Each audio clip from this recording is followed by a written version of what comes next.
ఈ వీడియోను చివరి వరకు చూడండి. హైదరాబాద్కు చెందిన బత్తిన కుటుంబం ప్రతి సంవత్సరం మృగశిర కార్తె రోజు చేప ప్రసాదం పంపిణీ చేస్తోంది. ఈసారి కూడా చేప ప్రసాదం ఇవ్వనున్నారు. జూన్ 8న చేప ప్రసాదం పంపిణీ చేస్తామని బత్తిని కుటుంబం తెలిపింది. హైదరాబాద్లోని నాంపల్లి ఎగ్జిబిషన్ మైదానంలో జూన్ 8న చేప మందు పంపిణీ చేస్తామని ప్రకటించింది. చేప ప్రసాదం పంపిణీకి ప్రభుత్వం నుంచి అనుమతి తీసుకున్నట్లు పేర్కొంది. జూన్ 8న పంపిణీ చేసే చేప మందు తయారీ ప్రారంభించినట్లు బత్తిని కుటుంబం తెలిపింది. మృగశిర కార్తె రోజు చేప ప్రసాదం తీసుకుంటే ఆస్తమా వ్యాధి తగ్గుతుందని చాలామంది ప్రజలు నమ్ముతారు. అందుకే తెలుగు రాష్ట్ర నుంచి కాకుండా మహారాష్ట్ర, కర్ణాటక, ఛత్తీస్గఢ్, ఒడిశా, తమిళనాడు నుంచి ప్రజలు వస్తారు.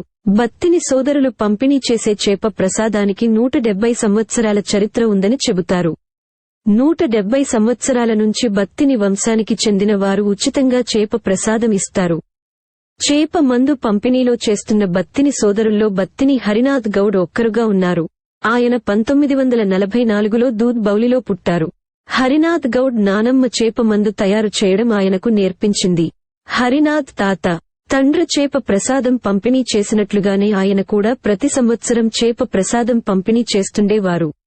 హరినాథ్ గౌడ్ గత సంవత్సరం ఆగస్టు 24న కన్నుమూశారు. దీంతో చేప ప్రసాదం పంపిణీ బాధ్యతను కుటుంబం తీసుకుంటోంది. కాగా చేప ప్రసాదాన్ని గతంలో పాతబస్తీలో పంపిణీ చేసేవారు. వచ్చే జనం పెరగడంతో నాంపల్లి ఎగ్జిబిషన్ మైదానంలో చేప మందు పంపిణీ చేస్తున్నారు. చేప మందు వేయించుకునేవారు అక్కడే కొర్రమీను చేప పిల్లను కొనుక్కొని వెళ్తారు. చేప నోట్ల మందు వేసి చేపను అస్తమా ఉన్నవారి నోట్లో వేస్తారు. ఈ వీడియో మీ స్నేహితులు మరియు బంధువులందరికీ వెంటనే షేర్ చేయండి. ధన్యవాదాలు. మరిన్ని వీడియోల కోసం మా ఛానల్ని సబ్స్క్రైబ్ చేయడం మర్చిపోవద్దు.